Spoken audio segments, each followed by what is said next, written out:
Hi, this is Paul, and this face may look familiar to you.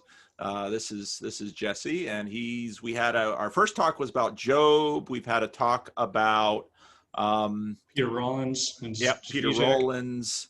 And a couple of weeks ago, after our Discord question and answer, I was busy with something else, but I had the Discord voice chat on in the background, and I heard Jess talking about Estuary, and he made a couple of points, and I don't even remember what they are anymore, but I remember I think I've got to talk to him about this, because given our conversation with Peter Rollins, this is going to be another angle on this. So thanks Jesse, for agreeing to come back on the channel and giving me your time.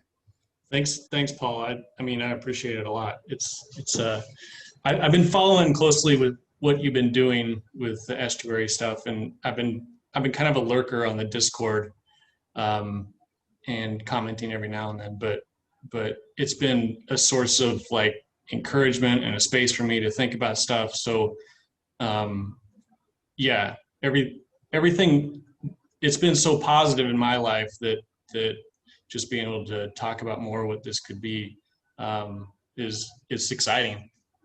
Well, we'll share, I put out this word estuary, and as Joey said, it kind of became a Rorschach test, and everybody saw in it what they wanted to. So what did you see, and what struck you, or what grabbed you about it?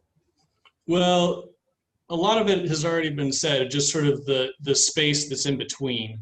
So, and then Jonathan Peugeot's idea of something outside the walled garden where you can interact with things, but it's separate from the church, which should be the center, but it's not all the way out in the world. So all that, but then just thinking through my own history and kind of how something like an estuary, would have been really useful for me as, like a young guy growing up in evangelical Christianity to have that resource to go to and be able to think out loud with some people. And so, yeah, probably everything I'm going to say today is directly from that perspective, just like Christian evangelical, and kind of like why I think the church, like what are reasons that the church should get on board with something like this. I think the comments that I talked about on the Discord, I just kind of relayed that I had spoken to my pastor about estuary, and I don't have the words for it. So I was kind of like fumbling and like, the guy Paul Vanderklay that I listened to, and then they talk about stuff. Well, there's also this Discord server, and I tried explaining to him what's going on, and then and so he was like, oh, that's super cool, and then I told him, like, wouldn't it be cool to have the kind of the space that's kind of in between the church and the world, and he immediately just was like, he framed it in evangelism terms, and so he's like oh yeah, he's like, why don't you just, and immediately went to sort of, find someone that you can talk to and try to bring them to Christ. That was kind of his, and I couldn't explain why estuary is different than that at the time. And so I kind of just like, all right, so, but, so, and then my other comment was, just how useful it would be for me, because I kind of went through it's almost a cliche at this point, a deconstruction phase, and then I've kind of come out of that. Well, why don't you flesh that out a little bit more, because not everybody's going to go over and re-listen to our previous conversations. So I grew up, my parents got saved when I was like 8, so I basically grew up evangelical. We grew up in a Nazarene church, but quickly after that, when I was about 13, my parents started doing missions work with YWAM. And and part of all that missions work, I was involved in ministry. So I was like in little dance troops and getting crowds so that someone can preach to them. Getting crowds so that someone can preach to them. Yeah, it worked better in some countries than others. So and so I was very heavily involved in ministry and missions work, and it was all non-denominational because YWAM is kind of non-denominational, but it does have a very evangelical flavor, maybe even like Southern Baptist-ish flavor.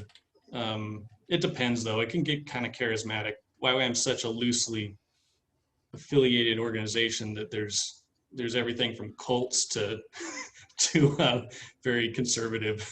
In some ways, a parachurch like YWAM in some ways is more quintessentially evangelical than a denomination, or certainly than a denomination, but even than a non-denominational church. I mean, in some ways, and I'm not saying anything against YWAM. It's just when we try to think about what we're talking about when we're using that word evangelical, YWAM is pretty close to the center there.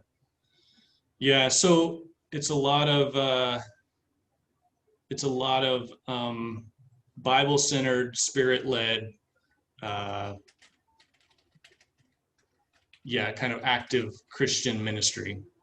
So after high school, I wanted to go full-time at YWAM, and I pursued that for about 4 years. I did some training with them, and then led training with them. I was on staff for a while, and then I got to a point where I was going to business school and I was in YWAM, and I kind of came to a breaking point where God wasn't telling me what to do.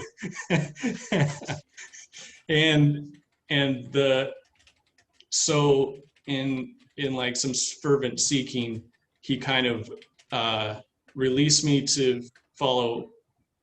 Well, he basically asked me what I wanted to do back. I was like, please tell me what to do, for crying out loud. I don't know what to do. I'm 20 some years old, 21, 22. I don't know what I'm doing. God, just tell me something so that I can have some security or whatever, that I know this is the right path forward. And God quickly did not say anything to me. and then asked me, what do you want to do? And I immediately knew. And he's like, then just go do that. And I went to college for audio engineering. I was going to go produce music. And this was the first step of a cascade down into Deconstruction Valley, where, so I'm 40 years old. This is early 2000s. So 2001, 2000 through 2000, I don't know. It was like 2012 before I kind of got through, maybe 2013 or 2014, where I felt like I was kind of making steps up instead of just. So I went through the whole deconstruction phase, and the main feature of it, looking back on it, was that there was so much emphasis in evangelicalism about certainty of belief and holding on to faith no matter what, that it basically, you're supposed to suppress all doubts, and all doubts are kind of the evil one that's coming in at you, trying to steal your whatever certainty you have about your faith. So when I'm deconstructing, I felt like God just sort of had let me go, but it wasn't like I was it was, I even have, like, there was a specific moment. I was on my mountain bike in Colorado, and so great mountain bike trails in Colorado. I would go mountain biking every day. And so I was on my bike, and I had paused, and I was just resting there, and I was thinking about this next step as I was leaving YWAM and going to college. And I got this sort of feeling that God was like, I'm gonna, in a way, God was letting me go, and I wasn't gonna have the security that I thought I was gonna have by Him telling me what to do. And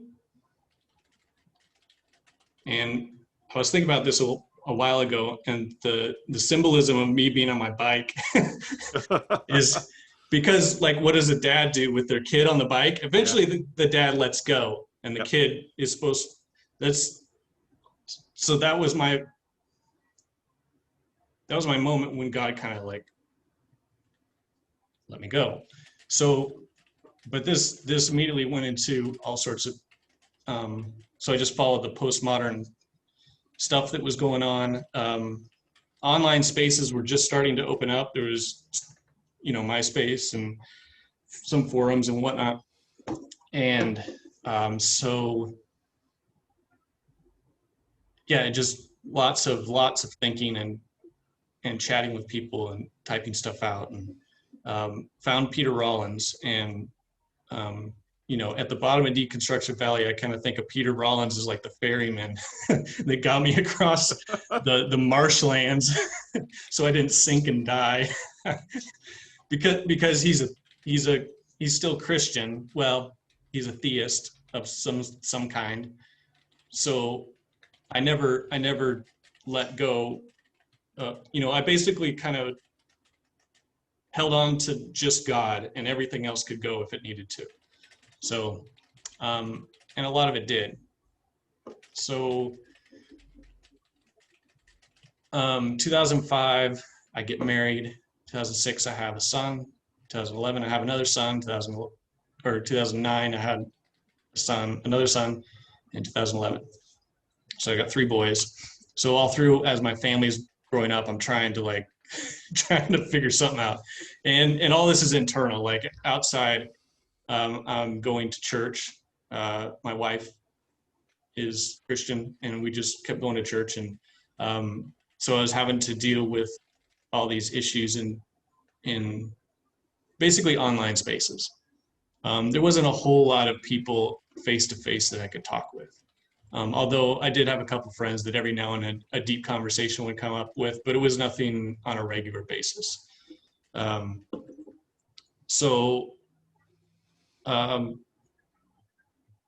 Let's see.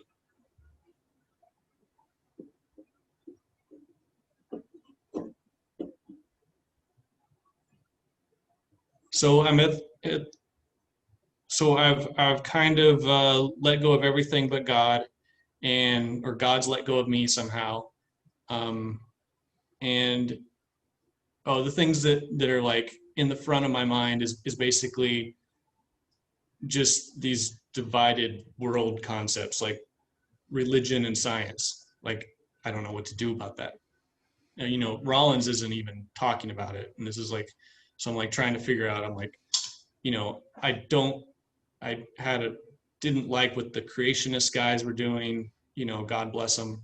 I couldn't get on board with that. Who was the more progressive Genesis?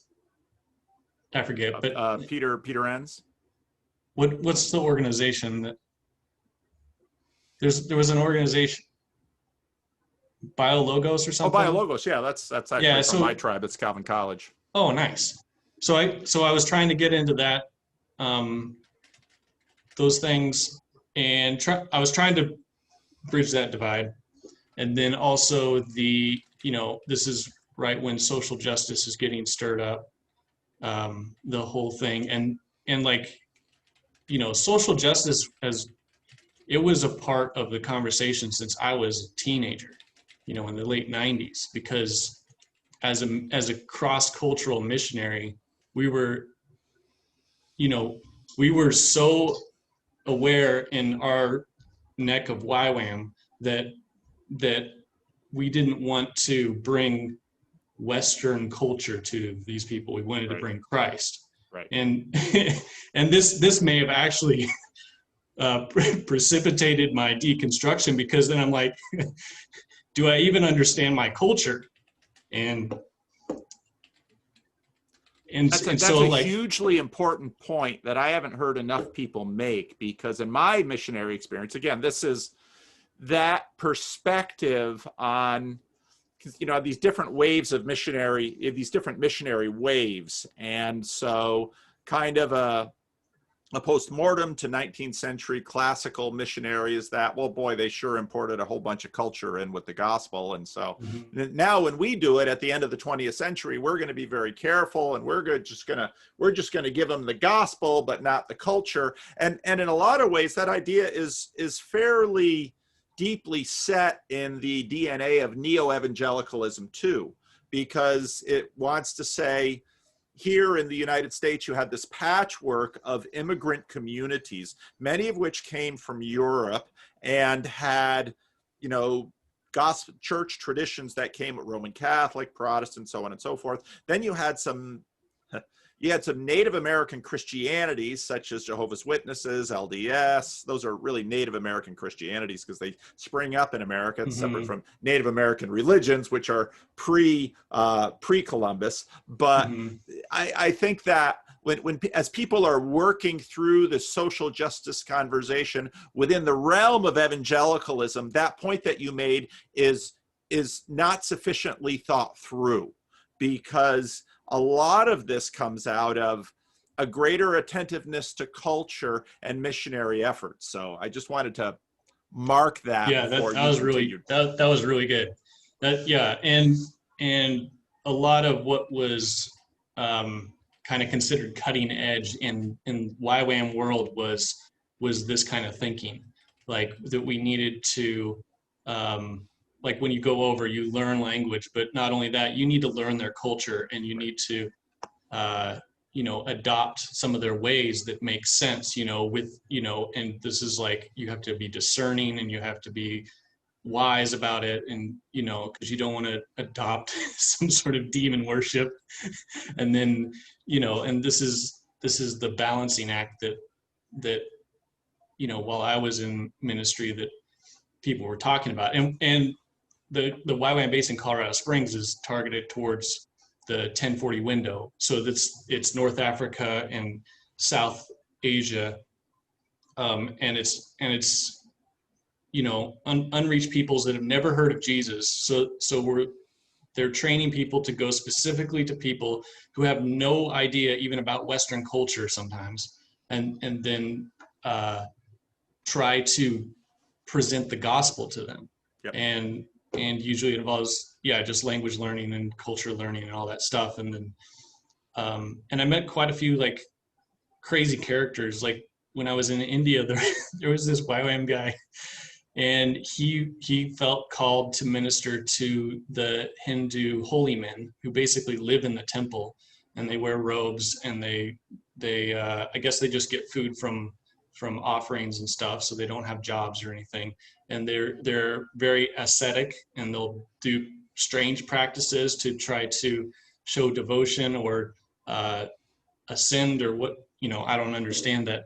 But this YWAM guy, man, he's this white dude, but he grew out these huge long dreadlocks like they do. He wore the robe. He lived in the temple. He basically adopted the Hindu holy man life, and, you know, in order to bring Christ to them. And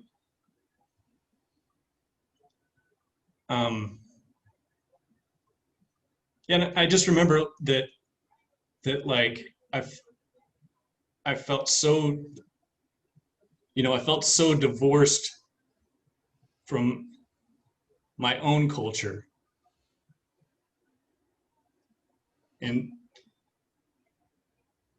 so I really wanted to, I guess I really wanted to get into it. I really wanted to, as much as this this white guy with dreadlocks got into it. Yeah. So, anyway, so these are kind of the things that I'm like trying to puzzle out. Like I'm trying to get down to like what the core of the gospel is without, you know, stripping off all of the colonial trappings and the American nationalist trappings and the, you know, all this stuff. And then you know, all the way down to like where you're questioning, you're like, you know, what was Paul's additions to the New Testament actually good? You know, like maybe Paul was wrong and we just need to get, you know, stick with the Gospels or whatever. Or getting down, you know, or taking the other route where you're like, maybe we need to get to the historical Jesus. And, you know, what if there's no hell? You know, why do we have this doctrine about hell? And so, you know, I'm following guys like Rob Bell and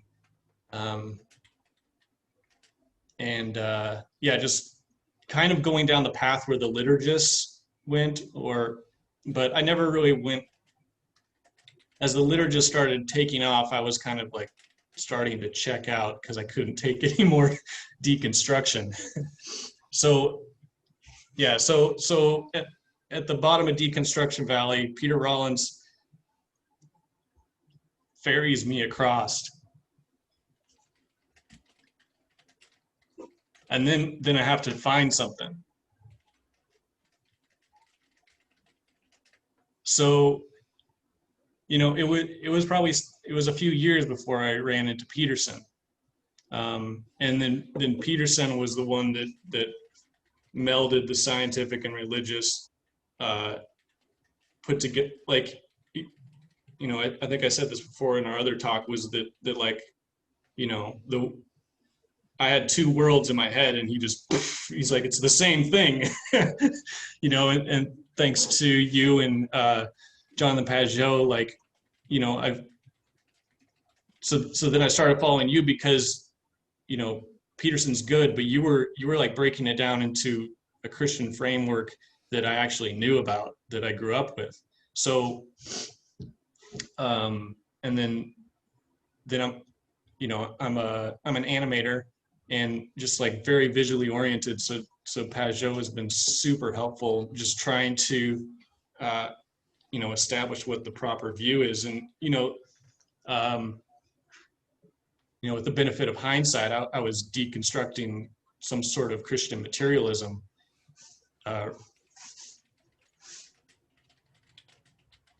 And, you know, so now I feel like I'm actually like oriented, and all of what you're doing and it's been going on in the Discord stuff it's been so helpful.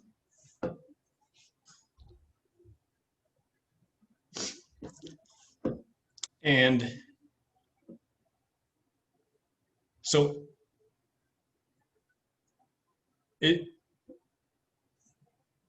I just want to be a part of something, you know, that's going to help make this possible for other people. Yeah. So what do you think, what do you think is helpful? And what have you found helpful for yourself? I mean, because that's really, because I said estuary, and then so it's like, oh yes, well, what? Give it to me. And it's like, I don't think it's something I give to you. I think it's something we do together. And on, where was it? It was on the post question and answer conversation, I think. It was on the post question and answer conversation last week. The recording got messed up, so that Q&A, I might take some snippets and put them in the Vanderclips channel. I missed last week too. Oh, okay. Well, maybe. Well, I'll figure out something to do with it. There were issues with sound. Rick and I are playing with equipment, and sometimes the recording is a casualty. So, but I understand. Yeah, I'm sure you do understand. But you know, I mentioned to someone that, you know, estuary is a feminine space. And suddenly, for a couple of people, things just clicked for them. Because if you look at Pajot's masculine and feminine, you know, architecture, you know, it's a feminine space that a lot of males are drawn to at this point. But it is a feminine space in that it's more attention oriented, and it's spatial rather than, you know, not rather than, in Mary's words, penetrating potency. So it's not female, it's feminine in that sense, if you think about feminine Yep. and masculine. And so Estuary isn't really, you know, I plan to continue facilitating it, but I see it as a space in which probably masculine things emerge. Right. And so I think as part of, you know, there's an interesting dynamic in masculine and feminine, because on one hand, feminine can be very open, but feminine can also be quite directive. And Yeah. in my experience, a space like this, it's important to be patient, a lot of watching and waiting, trying things out. And then when you see something sort of veer, say, okay, that's probably not what we want to do right there. Yeah. I might not have been able to tell you not to do that before I saw it, but now I see it. And I think most of us can agree, if you want to do that someplace else. So yeah, it's really similar to how, in a lot of ways, how YWAM operates. Because I don't know if you know a lot about YWAM, but it was kind of started out of the Jesus movement, and by a guy named Lauren Cunningham. And Lauren kind of had this vision of young people going to the ends of the earth on waves, like waves crashing on the shores, and they were all young people. So he has this vision. And then they just started basically buying property to run schools to figure out how to listen to God and then go do what he says. And then they would raise up leaders, and then they'd just be like, all right, go. And they would go send them out, and they would go buy up a property somewhere, like a house or a building, and start their own YWAM base. And so like that's kind of how YWAM grew, is just they were so like kind of, it's very loosey-goosey. So like I kind of joked earlier about there being cults in YWAM, and I mean it's not necessarily entirely a joke, because some bases will get cult-like, and they'll go down some road that is just not good, and all kinds of super fundamentalist, or some guy will have a vision, and then now they're like prepping for the end of the world, or I don't know if those examples exactly happen, but basically the YWAM leadership's role is to just go to those places and be like, all right, we're cutting this off. We're not, you're no longer YWAM. Yeah, either usually they'll kick the leaders out, and they'll be like, all right, we need a new leader, and they'll actually kind of get someone from somewhere else to come in and kind of like rehabilitate the disaster that just happened, and sometimes those people will go off and they'll continue their thing or whatever. And then and then there's times when the leadership of YWAM will go and they'll help start a new base. So like there's a couple or maybe like a group of people, they're like, we want to start a base here, and then they'll help kind of at least get them situated and organized to get that going. But other than that, like there's all kinds of flavors of YWAM bases all over the place, and that's kind of the strength of YWAM, and the weakness of it is because you can do whatever you want, and that's great. And it's also the downside that people can just do whatever they want. Yeah. So it doesn't have like my church right now is a Southern Baptist church, and like the Southern Baptist mission, they're just like, that thing is a giant machine that just runs, and it's hugely effective, and they got giant budgets, and they're just like ding ding ding ding ding, and YWAM's just like, what do you want to do this month? So but anyway, bring it back to Estuary. I knew YWAM a bit because their Mercy Barahona, where I worked in the Dominican Republic, had a port. And so the YWAM ships would come in there with some regularity. I had some YWAM missionaries who lived with me in my home for a number of months, and they were wonderful. And it was very interesting the way they worked, because I understand it a lot better now listening to the description that you made, looking back on it, because that's very much the culture. Yeah. And there are some really powerful upsides to that, and there are some downsides to that. And I saw both of them in my, in my collaboration with them. But they were to a person, just godly, wonderful, Yeah. terrific people to work with. And I really enjoyed my, all my collaboration with them. That's good. Yep. The mercy ships are one of those parts of YWAM that's like really got their act together. Well, because you have to You be able to have run to a ship. with a ship. That's right. The consequences, there's no, we're going to navigate into this harbor and we're just going to go where the Spirit leads. No, that captain's like, here's the map. This is the route. This is no how much deviation. fuel we have. This is how much supplies we have. This is where we're going. Yeah. But I really like how you've been kind of handling this as people are clamoring for kind of structure, and then you've been kind of just like, let's just see what this is. and so I appreciate that. And I think I wonder if I think that's one of the values of the estuary. It's, you talked earlier, I think it was Sam, you're like, it's caught more than it's taught. And I think that's one of the strengths. And maybe now would be a good point to kind of just go into like, why would a church want to do this? Because so I had this whole sort of deconstruction journey, and it's that U-shaped journey. And I'm, hopefully over here, and I'll probably have another U-shaped journey at some point or something. But so why would a church want to help a kid with deconstruction? And then, hypothetically, like, why would you want someone to go through that? And well, like Jonathan Pajot, in your talk with him and with you and Vervaeke, he was like, that's the story.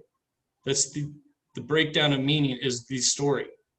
And so, obviously there's a resurrection on the other side of that he didn't mention at the moment, but the breakdown is part of the thing. And so like, I felt it was so interesting being a teenager in evangelicalism, is because you constantly heard stuff like, you're the generation, you're the ones that are going to do this right. Like, I pray that in your generation, you'll be able to spread the gospel to the four corners of the world. Like all this kind of like generational talk was really popular. I don't know if that still is going on in spaces, but man, like falling from that, I felt like not to be too, I don't know, not to be too judgmental, but I felt like it was like the words of a lot of people with regrets when they were young, trying to keep us from making mistakes, and just be like, you're the guys, I just wish I had what you had with, now, because like, if, so that was the feeling. And so like when I stepped down from YWAM, you're like, I had to like come to terms. I'm just like, I'm not your guy right now. Like, but so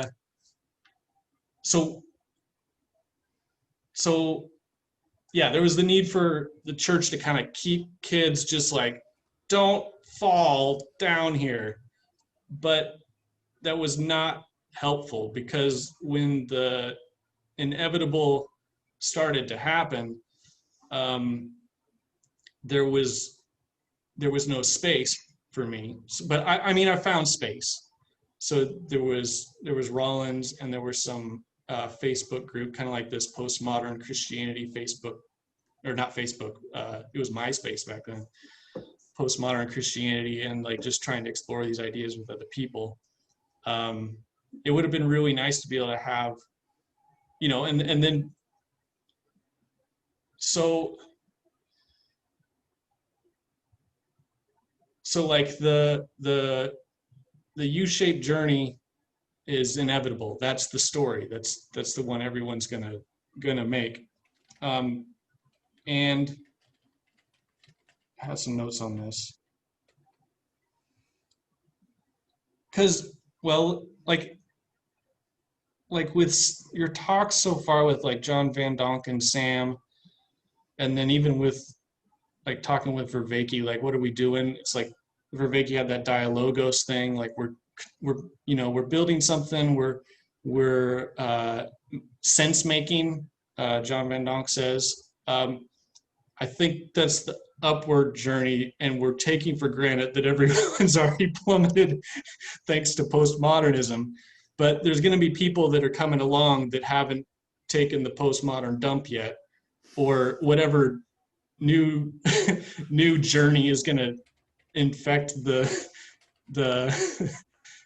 the youth that are coming along and doe-eyed and coming out of just sort of a naive faith and then hitting the real world. So part of it is like how do you incorporate into the estuary basically like a deconstruction phase as well as a sense making phase, and I think they all kind of work together, because within a conversation you can fall apart a little bit and then get built up a little bit. And I think if, as Peugeot says, if this is the structure of reality, then this is what we're going to find meaningful in these conversations and stuff. I think that I'm gonna reflect back a little bit on neo-evangelicalism and, let's say, 19th and 20th century domestic missiology. When I think about what the standard thing that churches would do, I think about D. James Kennedy's evangelism explosion. This was a very popular neo-evangelical evangelistic tool. It was promoted at churches. It was taught. I got a class in it from Christian Reformed World Missions before I went off into the Dominican Republic. And thinking back on it now, I think that's really kind of, no, I don't know, I could talk a lot about that. But basically, when you think about what something like Evangelism Explosion was, it was an attempt to initiate the U-shaped narrative, and so in that sense, it goes like this: you knock on someone's door, and the imagination is that someone is just there at home minding their own business, and they got little problems and things going on in their life. But you it's very industrial, because you begin by imagining that the person you're about to talk to is a blank slate. Okay, doesn't matter what happened before they open that door, they're a blank slate. And you present them with this question: if you were to die tonight, what would you say to God to let you into his kingdom, let you into his heaven? Okay. And even if you just look at the story I've told so far, there are huge amounts of assumptions built all into that. Now, it was a tremendously effective program, or it wouldn't have been propagated and spread throughout kind of conservative and moderate, small or Orthodox churches all around the United States. There was the assumption that many of the people would have a basic framework that assumed the narrative you just instilled to them, that you could somehow sort of assume their life was a blank slate until you knocked on that door. But then it also assumed that, well, their goal was going to heaven.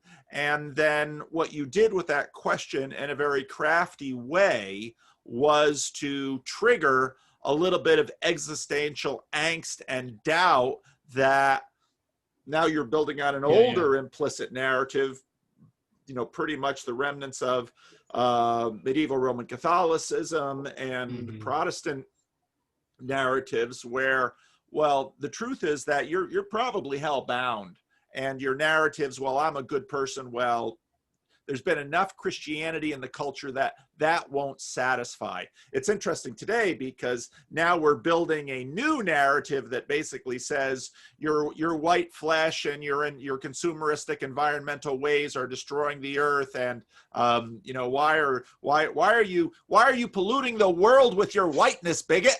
Why don't you just off yourself and end it all? Either that, or the path to salvation is, of course, own your privilege and use the magic words and on and on and on and on. So, you know, it's just interesting how we keep coming up with these little U-shaped structures and I think Peugeot was exactly right. Here's the story. Well, what is a story? Well, this is a story. It's, you know, in Reformed terms, it's creation, fall, redemption, restoration. It's a U. And so, where was I going with this?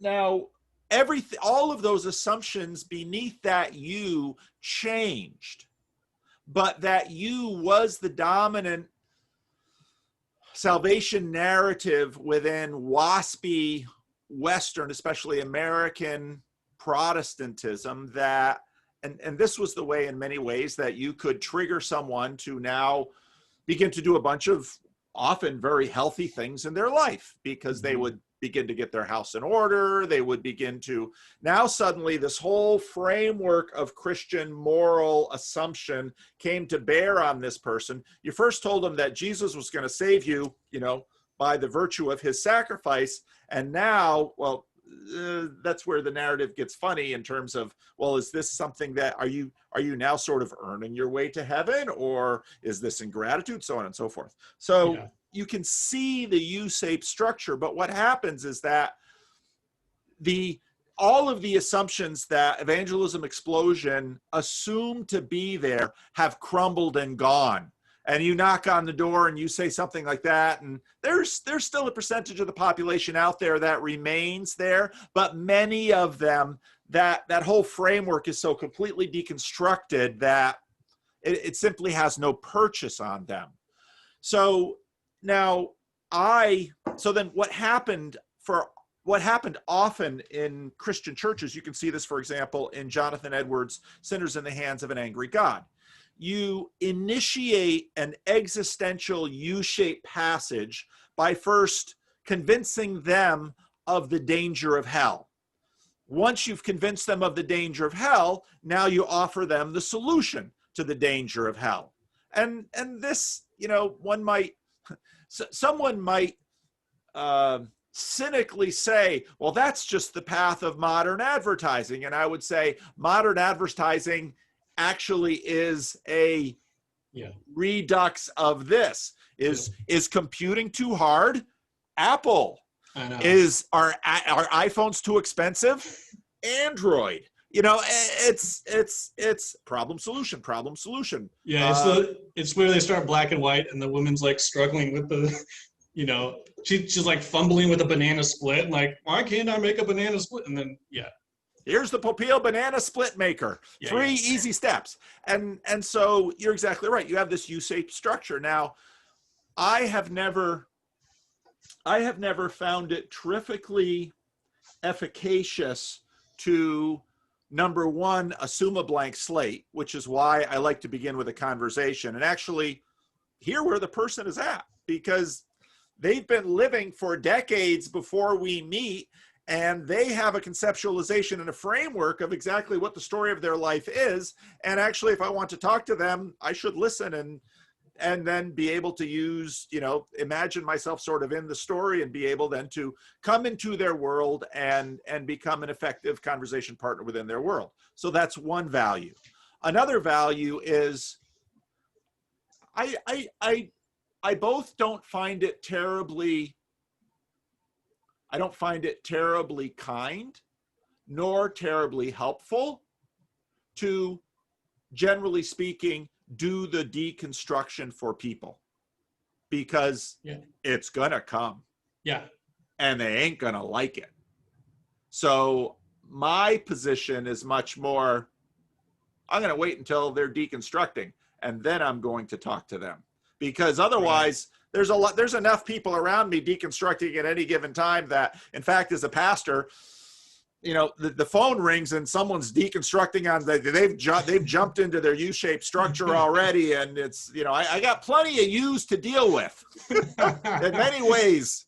So I don't need to go, you know, push people over the edge just because I've got a basket underneath and I'm going to instigate the slide for them. It's just easier for me to say, I'm going to look around and they're in it. You can see them because they're anxious. They're their life is kind of turned upside down. And at that point, I think, again, if you enter in, if to the degree that I've had a liturgy in my meetups, it has always been, we're going to go around the room and I want you to tell your story. Now, some people can manage to do that in 3 to 5 minutes. Every now and then you find someone who can't manage to do that at all, or under 3 or 4 hours. And then you have to kind of step in and help them do a little editing. And, we're going to, for the sake of the group, we're going to keep this narrative moving.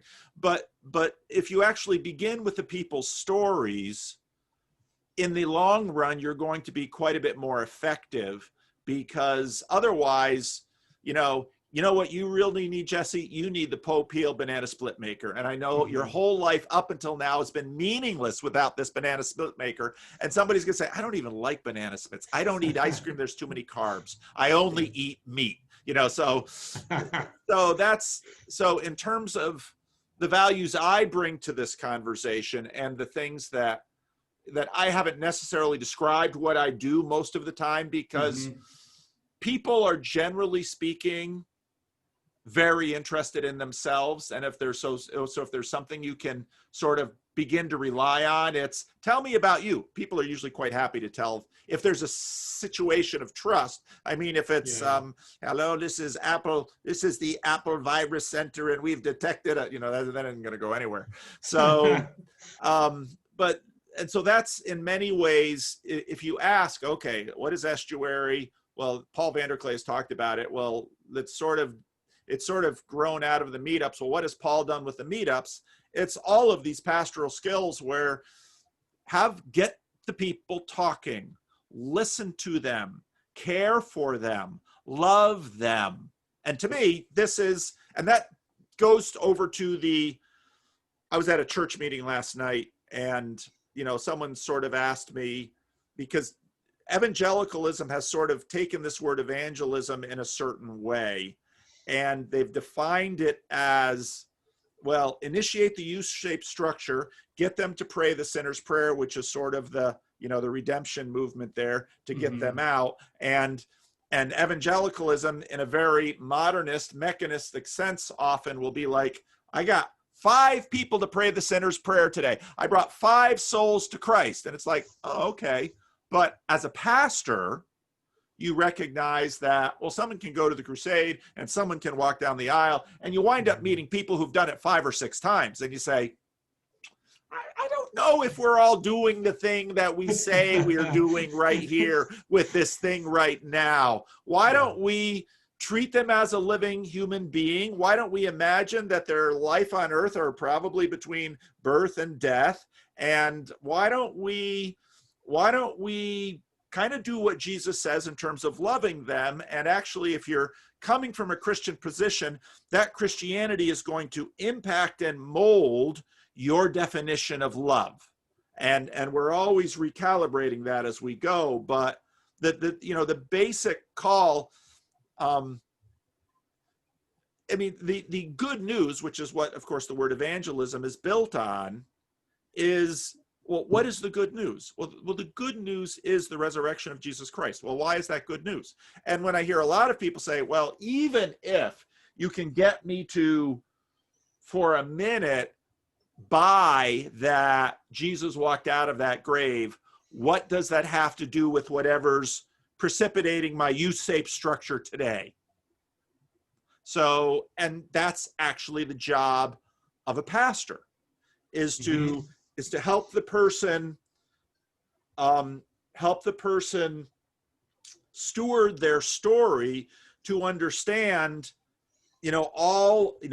what is their story. Now, you can go like stories of old and say, well, there is no real story. And it's like, then why on earth are you doing a YouTube channel? Is this just all pure entertainment?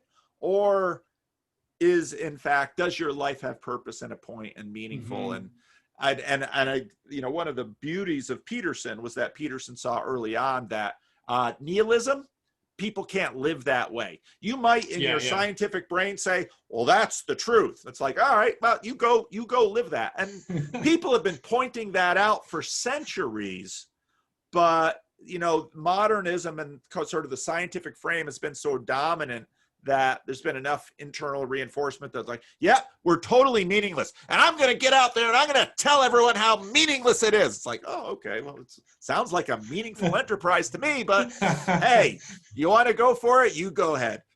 Yeah. One thing I'm kind of, anticipating, like what it, maybe not my pastor specifically, but I go to my pastor and I start this estuary, and then he's like, you're bringing up a lot of stuff in there that's causing people to question their faith. There's a lot of things happening in there. Like, what's going on? Like, aren't we supposed to be bringing, atheists in to hopefully, bring them into the church eventually, as some kind of, evangelistic movement. So I'm just trying to figure out, like, so there's always the part where we have, like, the church has to connect with what's going on in the secular world, like science and whatever's going on with social justice, and we got to, like, at least figure it out, engage with it, rather than just ignore it and just close the gates, put up bigger walls, because eventually that stuff will come get you. It'll undermine you or come over the top of the walls, or it's better to engage it while it's it's the whole dragon story. Interact with the dragon when it's tiny and get a hold of it before it becomes this giant monster. And same with your Rottweiler, and same with your sons. right. Yeah. And so it's like let's engage with these ideas. And so we got that side of it, and maybe we can reach out to people that aren't Christians, and that will hope maybe end up becoming Christian because of this. But there's also the other side. There's people inside the church that need a space to think, and if there's no space to think, they leave. And so people are asking, like, why do kids go to college and then they leave the church? It's because, well, when they got space to think, there was actually no space to actually reconcile their faith and all this stuff at college, and so, like, can the estuary be this middle ground where you can allow people to, obviously it is, but like, what do you say to the pastor when all of a sudden their people are like, like, I don't know, now they're talking about Jordan Peterson more than they're talking about, the Bible. Like, what am I supposed to, I'm trying to, like, anticipate some of these problems that churches will have, and one answer is it's going to happen anyway. You might as well provide this space, but this is like, it almost sounds like, like, kids are going to go drink anyway. Might as well have them drink at the church. Come on, kids. Free booze at church. Church has never been fuller. We might as well give them a safe space to get drunk. And yeah. I would say a couple of things. Okay. Let me tell you why pastors burn out. Pastors burn out because there is an implicit narrative in church work that says this: get people saved, get people to give their money and their time to church work. And the metric of success is butts and bucks and now eyeballs. That's the metric of success. And so what happens, and what has happened in church work over the last 30, 40 years with the two-income family, a whole bunch of things, the church has gotten, especially evangelical churches, have gotten increasingly professional. So increasingly churches are not unlike other kinds of corporations out there. They have HR departments, they have multi-staff, on and on and on. So churches have all of these things, and they have a mission statement. And this is, the seeker movement, basically, this was coming onto the church, and the seeker movement basically said, okay, well, we're gonna go to business school, and Bill Hybels is gonna have his leadership conference, and we're gonna read a whole bunch of business books. And yeah. I came back to North America at the tail end of this thing, and I came back to North America after being in first at seminary reading theology, and then in the mission field having nothing to read, but doing all of that, missiological thinking. And then I come back to North America and suddenly everybody's throwing business books at me. And that's basically, your job is to grow the church. Okay, what does that mean? Well, that means basically initiating people in their U-shaped journey and getting them to the bottom. And when they get to the bottom, well, okay, now you're in church, so we're going to baptize you. And then, just as you were, but now we're going to make sure that you're different, because now, unchurched Harry and Sally and, on and on and on. And pastors have crises of the soul when they begin to realize that they're simply running a religious corporation, and that what they're finally doing is using people. And whereas, in all, they have really helped improve people's lives, because when people, usually the ones who really bit in terms of their U-shaped structure were people that were already going downhill. And it was like, well, let's see, you cheated on your wife, you're drinking too much, you're, all of these things that you're spending money poorly, all of these things that churches would address. So you go to Saddleback, you have Celebrate Recovery, you have your money management program, you have your grief, you have all of these programs that address, whatever dropping they're doing right now. And here's the church at the bottom with a lot of wisdom saying, we're gonna teach you how to run your life better. And they do, and their lives improve, and they tithe, and they start going to church, and they're very enthusiastic, loyal, and devoted Christian people. And all of that is wonderful. But the pastor at the middle of it begins to say, well, there's always people who aren't quite fitting the narrative. And it's like, we don't really have time for those people. And they really kind of, and there's all these little nice Christian-y sounding, these are high grace people that we need a lot of grace for them. And then once you get that label, it's like, right now I'm a problem, because, here's this Christian solution to all of my problems, and it doesn't fit me. So even Jesus and his blood wasn't effective for my mess. Right. And so pastors usually go into this profession with a heart that says, I want to help people, I want to love people, I want to care for people. And pretty quickly, they're running Costco if they're successful. If they're not successful, they're running a mom and pop store that's getting their lunch eaten by Costco. So, and so the first thing you have to say and remind pastors is, what's your job again? Let's take the law and put it down into two ideas, okay? And I don't need to do that for you if you've read your Bible. And pastor, I hope you know your Bible to one degree. Jesus already did that, and it's love God and love your neighbor. Okay, so why don't you start there? And so let's begin clergy with an admonishment to love and not use people. Let's start there. And you see, part of the reason that people have, not the whole reason, part of the reason people have gotten so reactive about church, and this is very old. I mean, Gandhi had his famous quote, and people have seen it, that once you institutionalize and you framework around this institution and you have a desired outcome, which even if it's an implicit one, which for Christianity is often, we want bigger buildings, we want more people, we want more attention. Once that's your business, you've lost something in Christianity. And all of these people that fall through the cracks, well, there's always cracks and people always fall through them.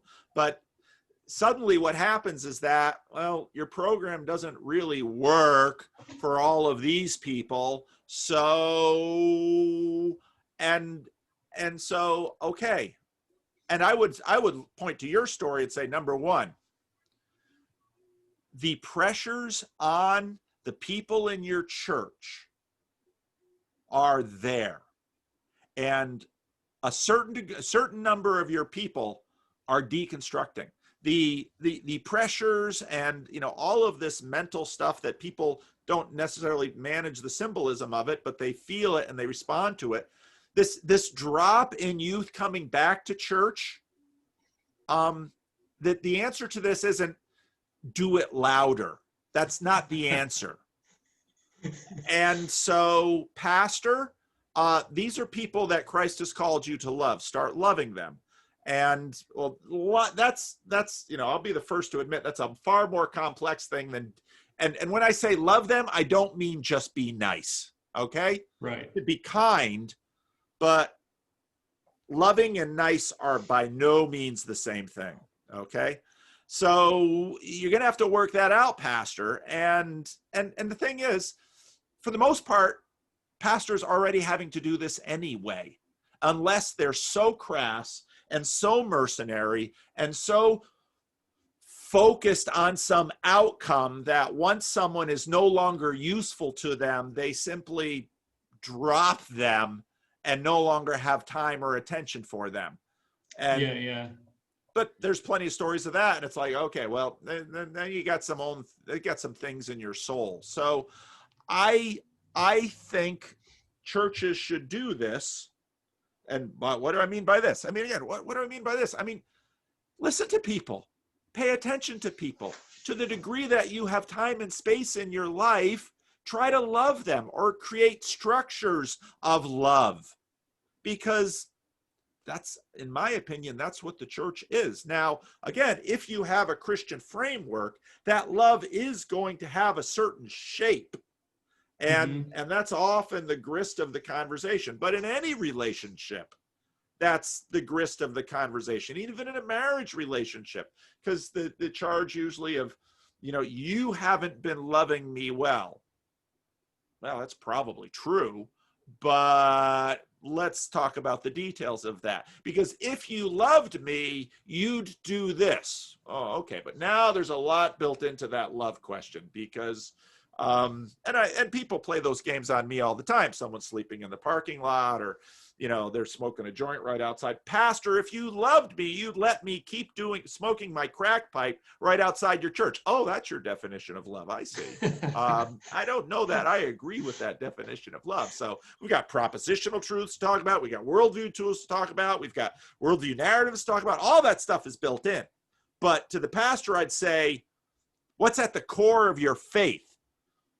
Evangelism. Okay, wow. Well, let's talk about what that means. Let's go to the dude who you call master and listen to his words. Guess what? They're right there in your Bible. Guess what?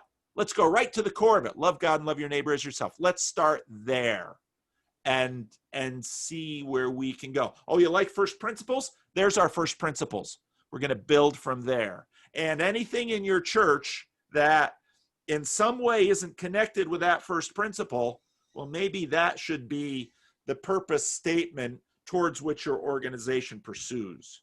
But it's really challenging. And I get that, because there's all these trade-offs that you make, because there's always someone that says, you have failed to love me adequately. And that's probably true. And part of that is because none of us have enough time in any given day to actually love anyone adequately, nor do we even have a vision sufficient of love to see what that would mean. So yeah, I understand how this is a tough sell, but I would sit down and maybe I'll make an exception to my giving little pushes, because I'm not afraid to push pastors, because I will say, the pastor, are you running a religious service organization? Is your job to pump out material in order to create for yourself a marketplace and loyal followers? Are you basically doing what Apple does, except you do it with thought and not with plastic and aluminum electronics? Is that your business? Because if that's your business,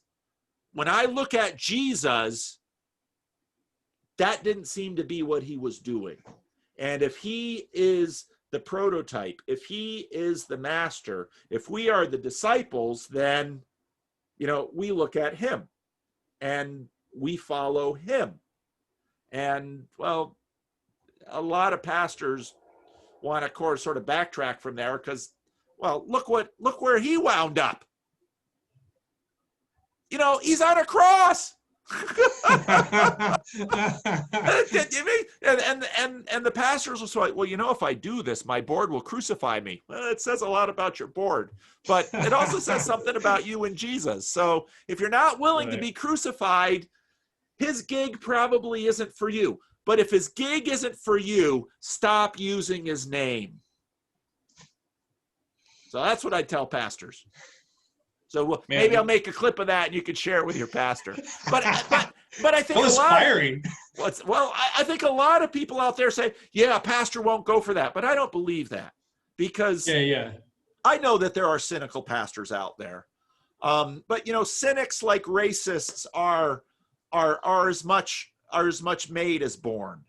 And many pastors I know, when it comes right down to it, they got into this line of work because they want to help people and they want to make a difference and they want to make the world a better place, and they love Jesus. They really do. Because and some pastors leave the ministry because they love Jesus, and they say, I can't do this job and keep my soul at the same time. And if you're in a situation like that, well, then the institution is to blame, and you should really work on the institution. So how do you see the estuary as possibly ameliorating some of that? Yes. So for me, so what's the elevator pitch to put it in real business terms? Well, I would say, put it in business terms. Let's put it in that frame again, because that's been so helpful to us. I know, right? But I would just tell them, I would tell them a number of things that you've heard me say on this channel many times. I, as a small church pastor, could go for months with having a meaningful, substantive conversation with an unchurched person, where they would actually come into my office and talk about their desires, they might not use the word sin, but their shortcomings, their longings, what they find meaningful, their aspirations. As a pastor, when someone starts opening up in those terms, it's like a big fat softball coming right over the plate. And it's like, you as a pastor, now don't get all mercenary on them and say, well, what you need to do is join the church and get here every week. Well, if you do that and they do it and it doesn't work, now you're going to have a bigger problem, pastor.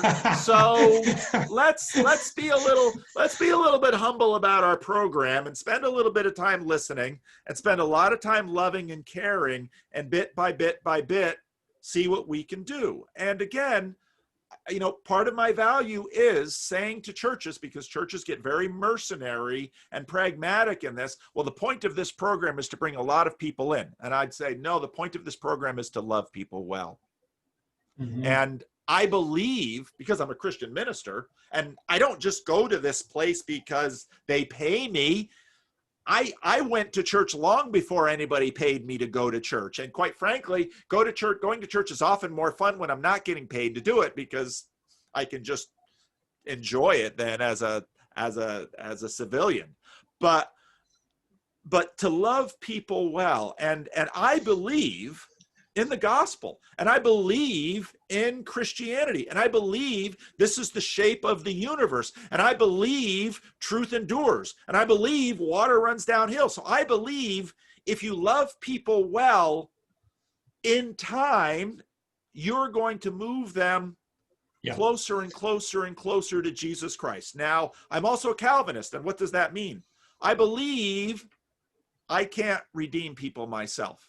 There's a Savior. I believe the Holy Spirit changes hearts, not me. So I'm going to do whatever I can to build an altar on Carmel and say, Lord, bring the fire. You bring the fire. But I'm going to build the altar. I'm going to love them. I'm going to do what I can. And of course, I don't have enough time. I used to have more, even before I had a YouTube channel, I didn't have enough time to love everyone well. That's just the way it is with human beings. Human beings are bottomless pits of receiving love. Some people are very wide bottomless. You can pour love down there all day long and you won't make a dent. Trust me, I know. But the point of the Christian life is to pour yourself out. That's at the heart of this gospel. that the God-man comes and sacrifices himself for that bottomless, empty pit of the world and fills it. That's the good news. That's the gospel. And now I'm not the Son of Man. I'm not Jesus Christ. I'm just one little person. So I'm going to pour and pour and pour. And when I'm poured out, I see my Father and I hear his judgment on me. That's the story. Okay. So that's and so I say as a pastor, once, you know, and of course, this is why I don't say here's the program for Estuary, because I happened upon it. I made a commentary video about Jordan Peterson, and suddenly lots of people wanted to talk to me. I'm the same person I was before I made that video. I just via YouTube, people saw a little different thing. We initiated a conversation. It's gone someplace. So, okay, I keep following. You follow that lamb wherever he goes. And so I keep following it. But what do I keep trying to do? I keep trying to love people. And actually, I don't recommend starting a YouTube channel and getting a bunch of followers and having more people know you if you want to love people, because it's really hard, because you begin to realize that you don't have anywhere near enough of you to love everyone. But again, as a Christian, I say, okay, Lord, I can't love all these people. You are God, I am not. Bring other people into their life to love them. And maybe to whatever extent I can facilitate the creation of structures where people will be loved better than they are loved now. I think that is the work of the church. And churches do it all the time. They got a clothes pantry, or they're giving away hot dogs, or they're fixing up some neighborhood community center, or they're doing something for the common good. Great. That's love, okay? Now, but this is part of I think churches have been stupid in this, because it's like, well, we want people to come into our church and believe Jesus and then give and volunteer and make our tribe bigger. Okay, great. Well, guess what? You know what happens in that process? Stuff between their ears. And it's not a matter of, well, here, say these words and be in our worship service. And it's amazing that works at all. And it does, to a degree. But there's a lot of people, and as society gets increasingly complex, as the internet is here, as we're all flooded with all of these ideas, well, you're going to have to walk people through these ideas. And you're going to have to do it patiently, gently, honestly. And when you don't know something, you say you don't know. And so that's all we're doing. We're walking people through the ideas that are around and helping them sort things out, helping them clean their room. And I believe in the long run, this in fact is kingdom work, and I think this is the work of the Lord. And again, when you look at Jesus, this is what's so amazing. You know, you get this one place where he starts saying, follow me. And not everybody goes, I've got to, people have these excuses. And so right away, churches should be ready for that, hey, come join my church. Your music sucks and the pastor's boring and you got obnoxious people there. Oh, okay. So you're not coming, I guess. Fine. But once, especially in this culture, consumerist culture, once people figure out that, well, this church game is, you want my money and you want my time and you want to turn me into a minion. And here's the thing. In the kingdom of God, there aren't minions. There are members, and every member matters. I mean, read C.S. Lewis's essay on membership. I mean, he makes that so clear. And nobody in church wants to be a minion. They want to be loved. They don't want to be part of a body. They want to be valued. Apostle Paul writes about this, and to me, and again, I say Estuary is outside the walled garden. And I do that intentionally because I believe that's super smart. I believe there are reasons for the structure of the walled garden. So let's keep that as it is. But churches that don't release the water to bless the estuary, they build a reservoir and it's going to silt up and you're going to have, invasive species in it. You got to keep the flow going. And so to me, it's not an elevator pitch. I'm really bad at that. But to No, me, this is better. to me, this is the work of the church. The work of the church is to bless the world. It has always been that way. And that's how the church conquered the Roman Empire. I mean, the emperor's complaining, these Christians, they don't even just feed their poor people, they feed pagan poor people. How dare they? And Jesus, this gets me going, because and again, I'm not cynical about the church. I walk into all sorts of churches and I watch these churches, giving away money to strangers and blessing a town and working to end sex traffic and look at YWAM. I mean, YWAM does this in amazing ways. And I see Christian people doing this and I say, why don't we also do this with words and not just hot dogs and candy? Why don't we do this with ideas? Let's be confident enough in the gospel and in the content of Christianity that we can enter into conversations, often now with our children, and say, let's talk about these things. I'm not going to play games. I'm not going to pressure you. I'm not going to try all these little tricks to try to get you to conform. I'm going to treat you with respect. I'm going to treat you as an adult. We're going to talk. That's what we're going to do. And as a Christian minister, I am confident that if I believe, well, everything that my tradition says is true, well, then why am I going to be so anxious to manipulate people and coerce them and try to control them? That's a betrayal, not only of the command to love, but even of what I say I believe from my tradition. So to me, this is an obvious thing to do. Yeah, man, this is all kind of downstream from modernism, because evangelicalism got into the pickle of thinking that knowledge of God was what saved you instead of Christ. And so instead of the man himself. That's right. Right. And so your belief was the thing that saved you. Like your knowledge of these facts, that they took believe in your heart, confess with your mouth, believe in your heart.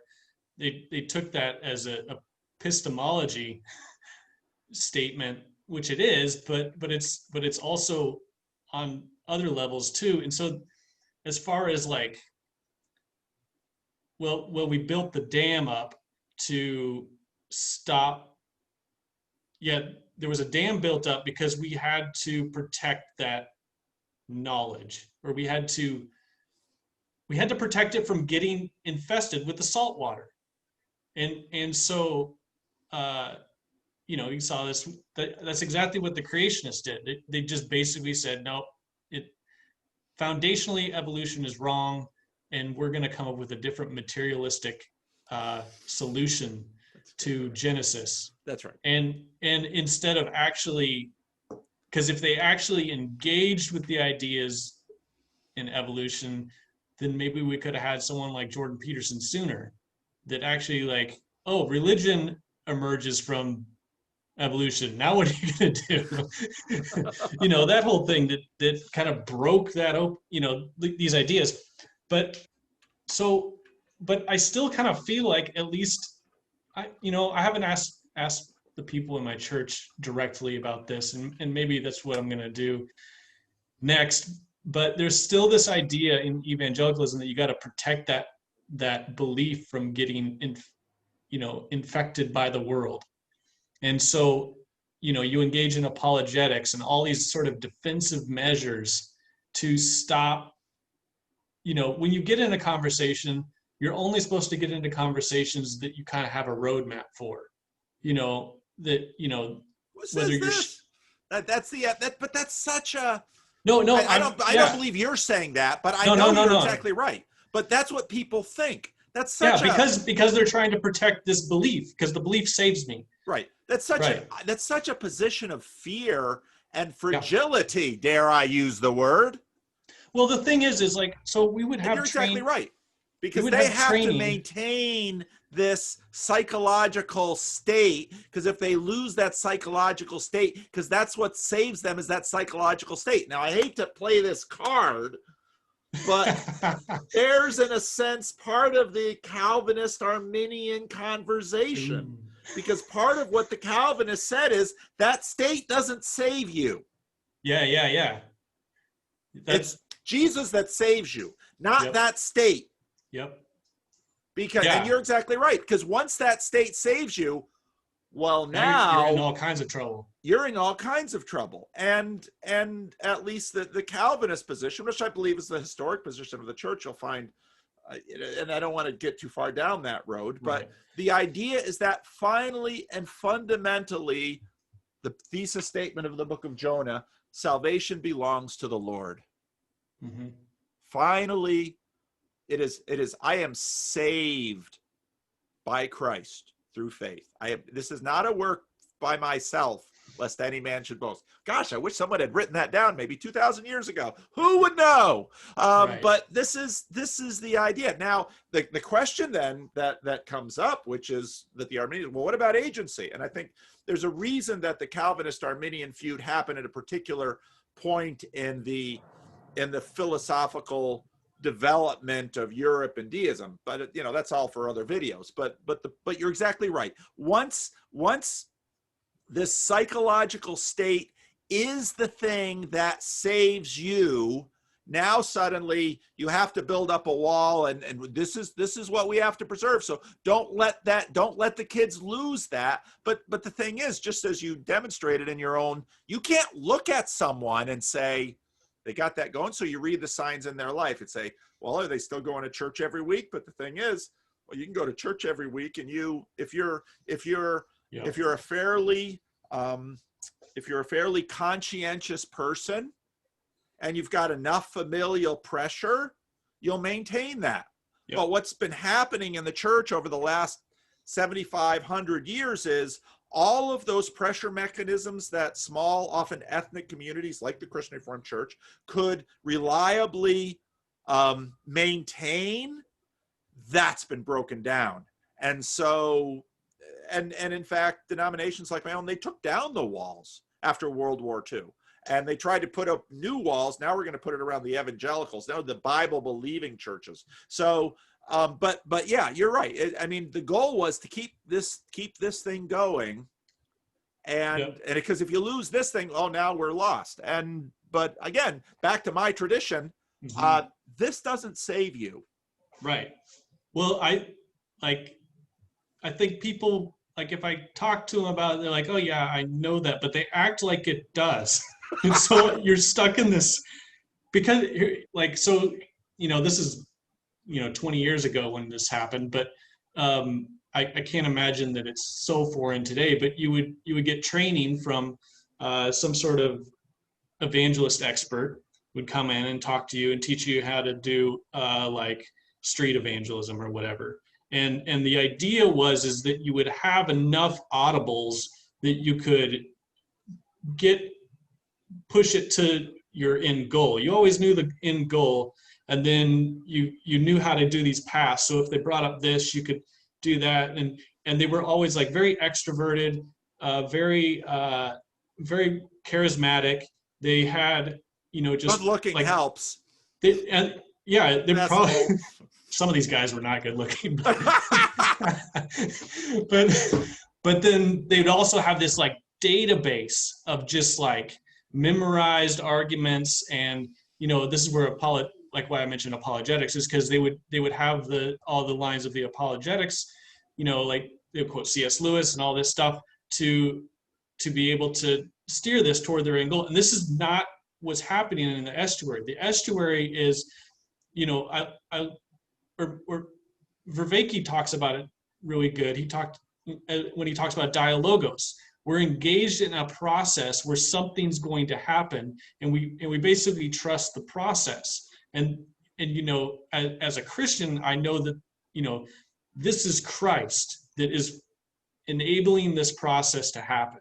Whether you're coming down or going up or sense making or deconstruction, Christ is running the whole hierarchy. But so the space is actually a space to think. I had because Sam brought up the group Don't Mom Alone. Yeah, yeah. I was like, well, what? Maybe this is like Don't Think Alone. So like, so like it's basically a space to engage in this process, but that's entirely different than this evangelical kind of maze that you're trying to run everything towards a known endpoint. And yeah, I just wonder what you think about that. Well, I think that's right. And the evangelical known endpoint is not what everyone imagines it to be. Now, everyone has a known endpoint. You can't navigate with one implicit, at least in your mind. But over time and through cultures, and this gets into the culture missiological thing too, we're not going to see another St. Augustine because we don't have someone living in Hippo at the beginning of the 5th century again. And when we become like Christ, it doesn't mean we're not like a 21st century North American. Mm-hmm. I love, this has been really helpful because I think, you've helped me see a bunch of things in evangelicalism. Well, it's terrible.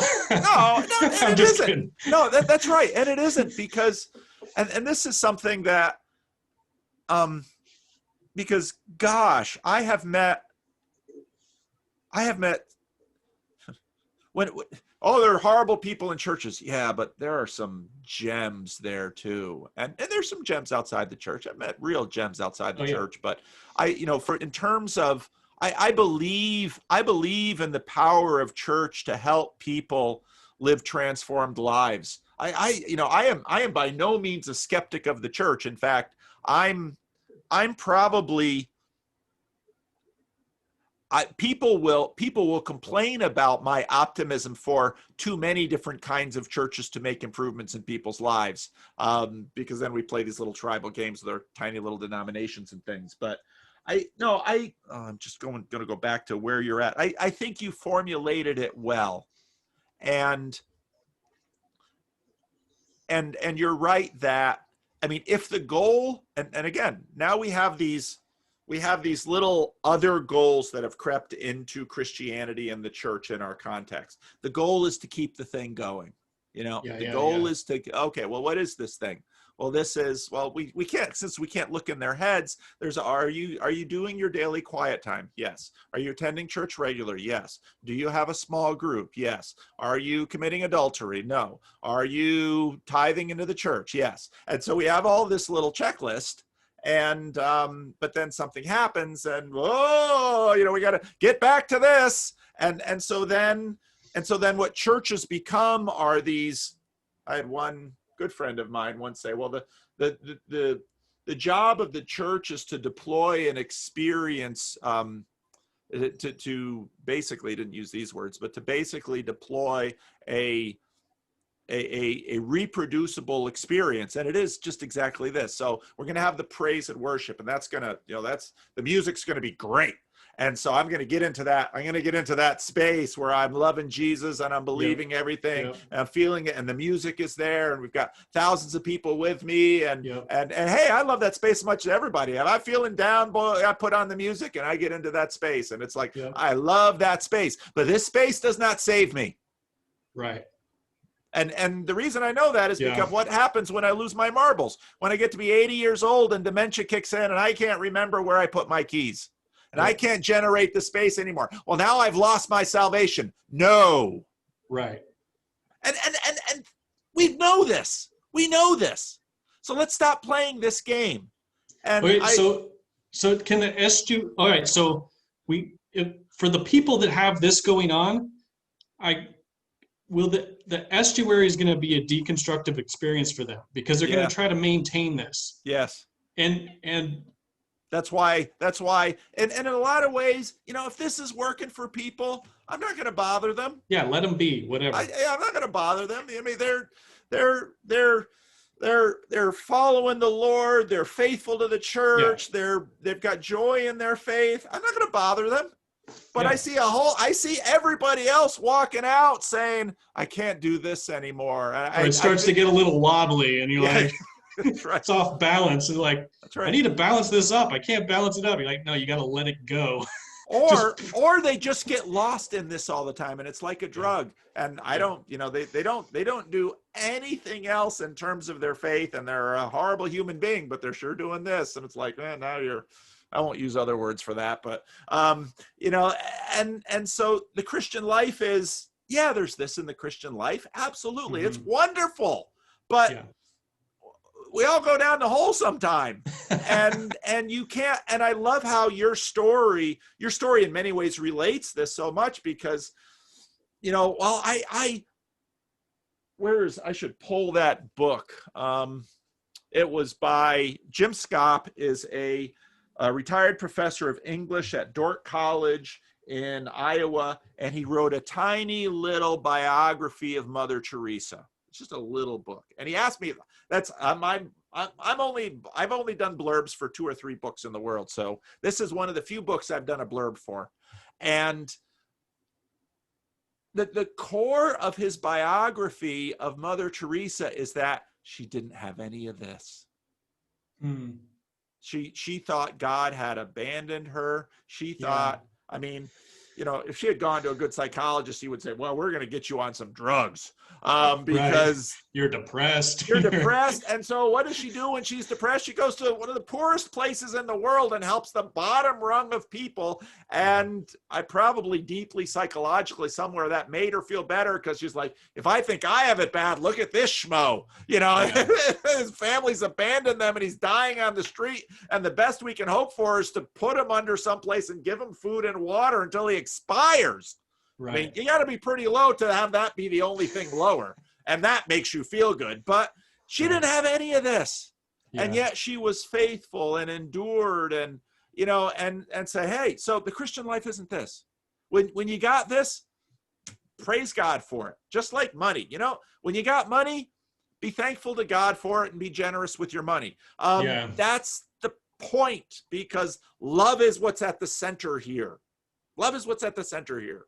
And so, no, I'm not gonna bother people who are not falling into the pit. And I think Jesus, it's the sick who need the doctor. And so what does Jesus who does Jesus talk to? In some ways, he leaves the people alone who are, okay, they're happy in their little program against Rome. They're off in the desert in some hole. Bless you. But Jesus looks around and says, no, it's the people who have fallen in the hole. I'm going to go to them. And the truth is, again, as a pastor, it's actually quite efficient use of time, because, you're going to talk all these other people out of it. No, you're not. But it comes, the story, as Peugeot said, the story comes to everyone. So we've already got more people than we can handle right now. So wait till the story comes to them, and then step in and love them. And that, to me, if there's an estuary space, do that. And someone said, well, isn't that what we're supposed to do in the church? Yeah, do it there too.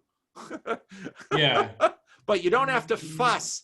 And here's the thing, again, the doctrines, the beliefs, the practices, all of that stuff has been the accomplishment and the achievement of years of tradition.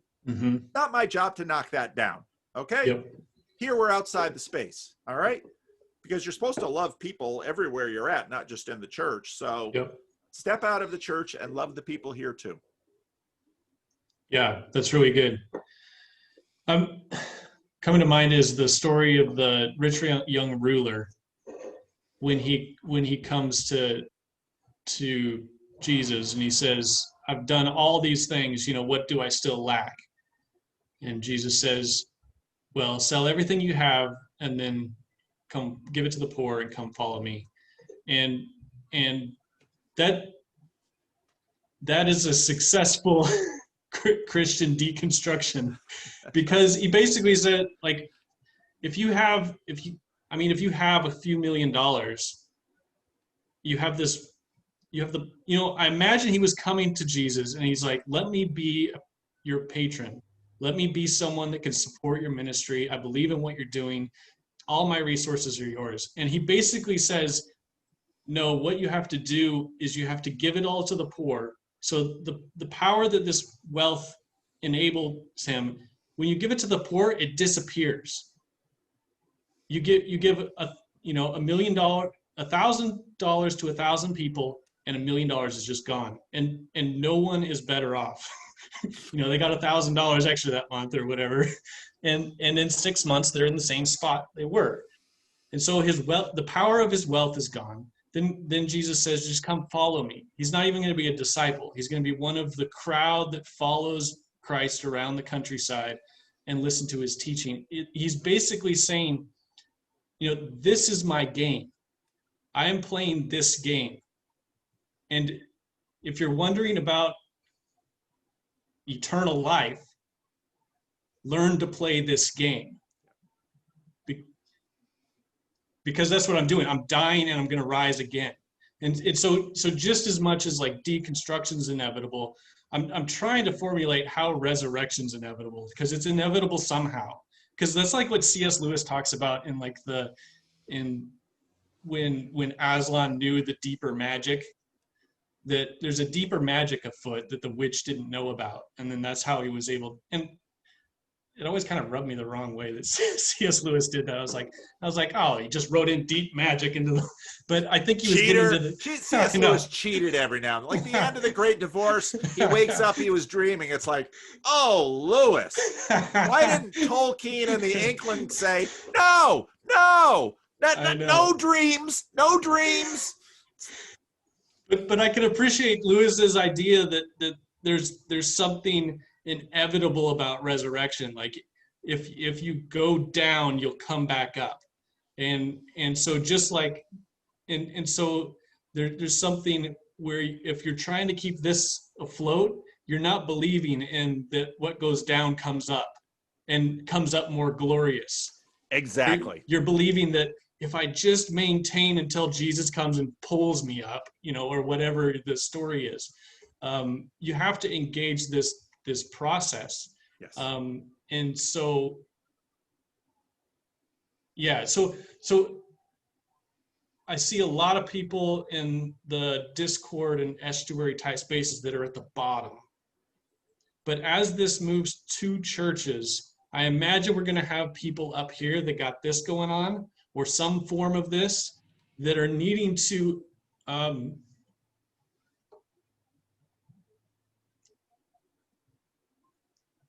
don't even, engage with the resurrection somehow. Yeah. And the only way to do it is to come down somehow. So, yeah, I think that's an interesting possibility, and I think that if I,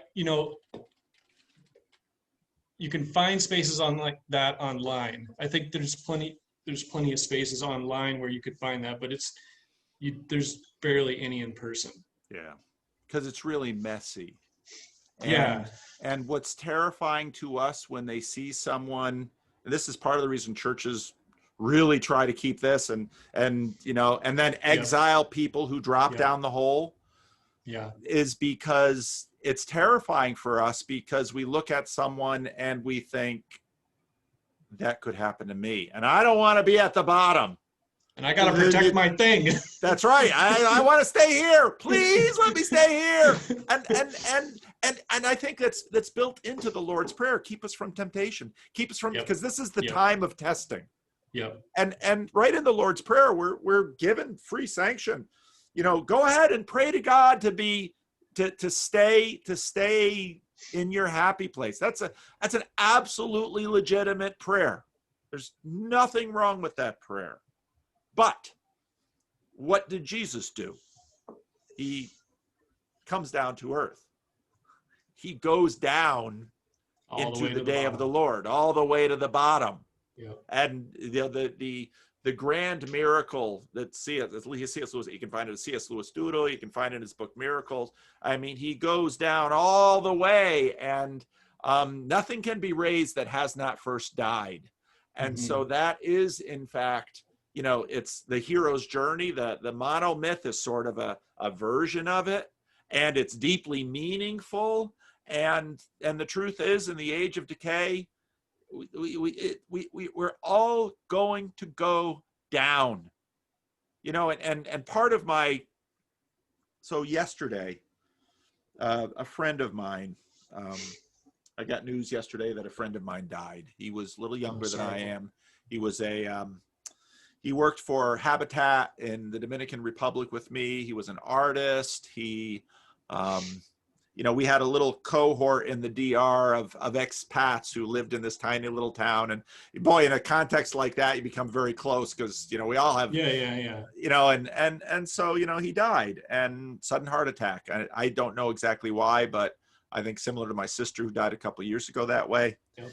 We live in this culture where we have designed this culture so that we keep perpetuating the idea that the day of the Lord, the apocalypse, it won't come to us. If we have enough money, if we have insurance, if we have medical technology, if we have a good government, if we have good friends, one way or another, we can protect ourselves from the age of decay. Yep. It is a lie. Yep. It is a lie. It comes to all of us. It will. People will betray you. You will lose your money. You will lose your sanity. You will lose your job, you know, and in the end, you will lose your life, and the things that you built will fall apart. And this has been true of human beings for as long as we've known them. And okay, what are you going to do? And to me, the resurrection is the answer to that. But it doesn't come. Here's the irony, because what we want is, well, that resurrection thing, I think someone has to go through it first. Okay, so let's imagine you believe he did. Well, do you really believe that? That really believing is kind of a tough thing too. Well, but that well space is also meaningful, because it's an aspirational faith. It's something that, you know, do I really believe? Am I confident? And I think it's in this space that we walk with people when they deconstruct, or when they go down how many different kinds of holes, and they hit bottom. Yep. And we're in terror because sometimes we see people that we really respected, and we think, gosh, if they can lose this, what hope do I have? Well, and I think this is where we say, no, first of all, you're not saved by this. You're saved by Christ. Right. So trust in him. Don't trust in this feeling. Secondly, again, look to Christ, because he starts higher, goes lower, ends up higher than we possibly can. So if his journey is like this, ours might be like this. But because he's done it already, we can have confidence and hope. Yep. So, and to me, again, this is the gospel. This is the Christian life, and it is. We see it validated. Now, again, it's terrifying, because we look around and we say, yeah, but I saw this person lose this, and then they lost their marriage, and they lost their job, and they lost their sanity, and then they took their life. Yeah. Okay. Well, that's true. Well, what about what's on the other end of that? Well, God knows. God knows what is. And we know his character, so we trust him that in the end, you know, the right thing will be done. And I trust him with that. Because what's the point of deciding you don't trust him with that? Well, now you're anxious about this too. Well, you didn't have enough anxieties in the rest of your life. You're going to worry about someone else's problem? Come on, be a little wise. Yeah. So to me, this is the Christian life. And, well, how can you know that it's all going to turn out well? Well, this is where I'm going to trust. And I'm going to take it on faith. Of the resurrection. That's right. And we've been, you know, and in terms of, I'm not a huge fan of a lot of apologetics, even though I sort of probably do my own kind. But in terms of the resurrection, Paul, I'll just go back to 1 Corinthians 15. Paul's argument is compelling. And again, it's a very old argument. I mean, I don't like setting up the Gospels against Paul, because in many ways, Paul is sort of, the Gospels are actually after Paul, but Paul is sort of a prototype of this, and he had to work this stuff through himself. And so what we have in his letters in the New Testament are him working through this stuff and sharing it with other Christians as they're working through this stuff. Yeah. And that has proven itself to be a reliable guide for the formation of the church. And so, that's what it's the inspired word of God. That's what we call it. That's the language we use to describe how that is and what that does for us. So, well, we've gone at this for quite a while, but it's been good. Any other really things good. You want to touch in before we hit the 2-hour mark? Let's see. Let me just look over this stuff to see if there was. How do you think? Like, and I know that your group started just by Jordan Peterson, but say you try to start a Jordan Peterson group, no one's interested. Like, what do you? So do you start just a group about, like, how do you go about finding what's the topic you engage people with? Yeah. What's the? That's a real good question, and something that I'm wrestling with, because, truth be told, when part of why, not, but only part, because I too had the same, I saw Peterson put two worlds together. I said, ooh, yeah, that's really important, the way he's doing that. And then I watched what was downstream of him. I said, ooh, that's really important. But what I did with the meetup was basically just pastoral instinct, where, just like I told you, I got people in the room, I asked them about, and it's basically, I just started a small group, and I used Jordan Peterson as this, he was giving out pheromones for people who wanted to think out loud together, and then they came. Right. And we don't necessarily have him right now. If we see a second wave of Jordan Peterson, maybe we will. And so, whereas before I could say, just go on to meetup.com, say Jordan Peterson meetup, and you'll probably get some people to come and start the conversation. I would say at this point, you're probably going to have to figure out how to start the conversation. And that's going to take some skill. But I think that the practice of it is the same in terms of, well, it's not different from being a polite person. You welcome them into the space. You ask them about themselves. You ask them why they came, what they're looking for, and you begin the conversation. And in our local meetup, part of the reason that, I have my say in terms of the direction of the local meetup, but we work on it collaboratively and together. And I always listen to them, because very quickly, the natural things just happen. We sort of had a core group of those who were most interested in it and most committed. And that core group, really people who came in meetings 1 through 3 for the most part, and they've stuck with it. And, we don't talk about Jordan Peterson that often because he hasn't produced things. But so then he was the initial spark. So like, how do you find an initial spark? Like, can you start a meetup group around discussing LGBT issues? Like, is that a place you could start with at Estuary? Like, if there was enough people in your community that was like a place they wanted to talk about, but I feel like that's too narrow. Yeah. And then it's too, but maybe you could get enough people to talk about it where you could, you're going to have to be pretty skillful though with something like that, because then you're dealing with, like, I don't have the expertise to like manage, I'm a white straight dude. You could start it around a whole variety of things if you are careful not to have the group get colonized with certain political or ideological agendas. And that was, so conspiracy theories or all kinds of, almost anything can do it. and that was one of the things that Peterson, I thought, lent himself well to it, was that there was enough stuff there that people did want to talk about all of sort of the usual suspects that you'd get in a Jordan Peterson meetup. But Peterson had a far broader body of material out there so that you could pick up on some of the other elements and really bring them in. And so, and just in terms of my own leadership, one of the things early on, not that you couldn't name Donald Trump, but this wasn't going to become, a Republican. We're not going to be an activist group for anything.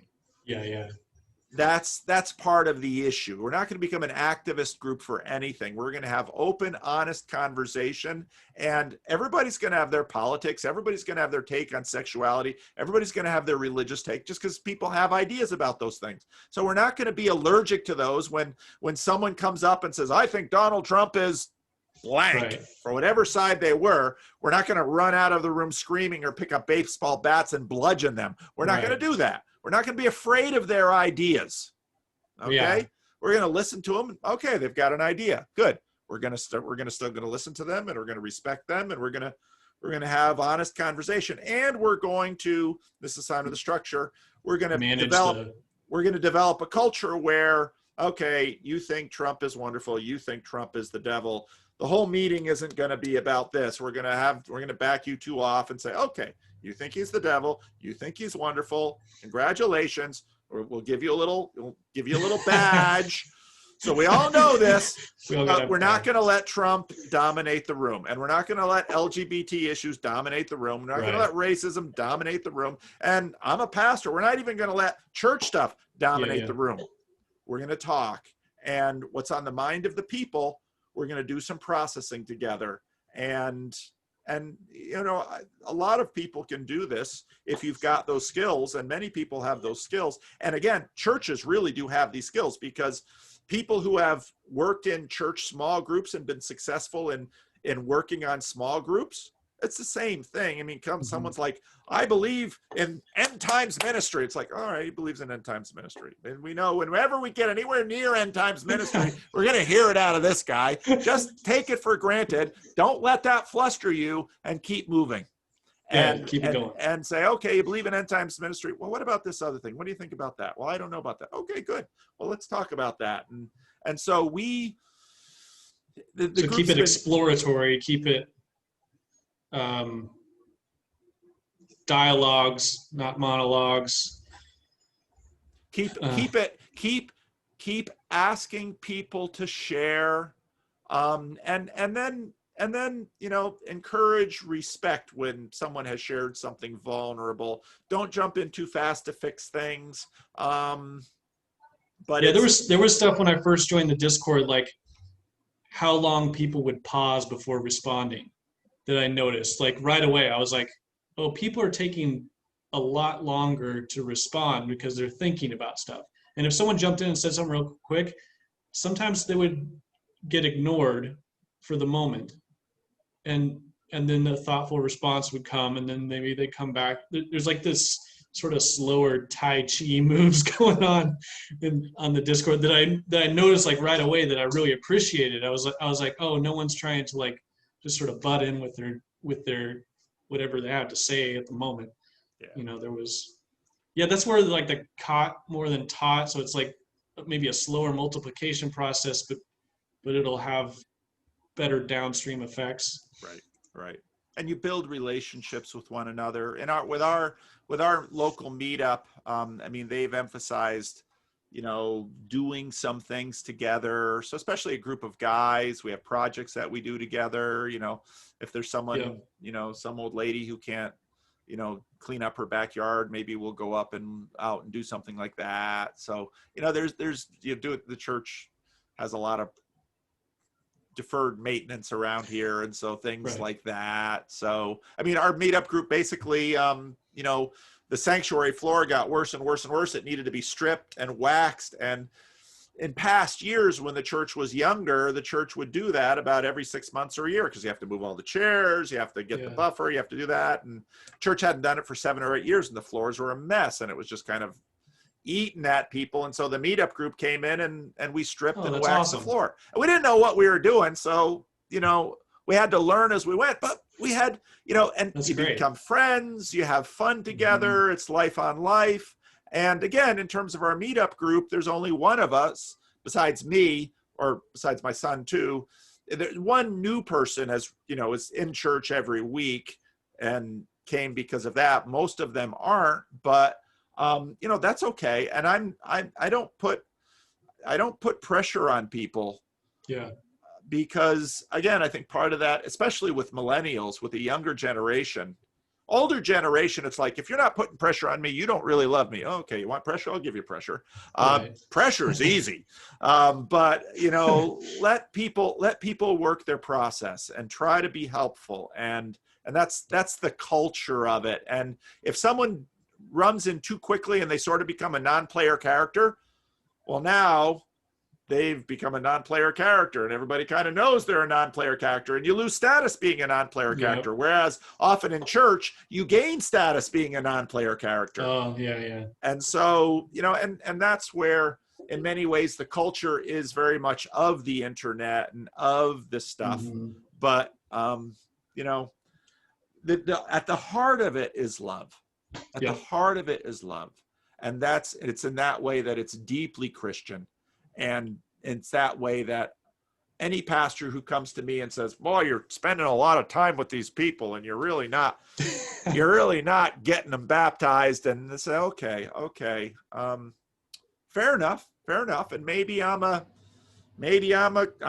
really bad at it. So go and do better than me, please. I'd love that.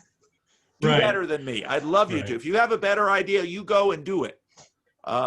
But I'm going to keep doing what I'm doing here because I have reasons to believe in it. And maybe I'm wrong. And if I'm wrong, I'm wrong. But that's human. So. Yep. It was really good, Paul. Man, that was awesome. Oh, good. Well, I'll post it tomorrow. And I think this will be helpful for people too. So. Yeah, I hope so. Good, Jess. Thanks so much. Thanks for sharing your story again. And it was a privilege. Yeah, it's wonderful. So, enjoy your whatever's left of your. I got to go back to work. Me too. All right. Take care, Jess. Bye. Bye-bye.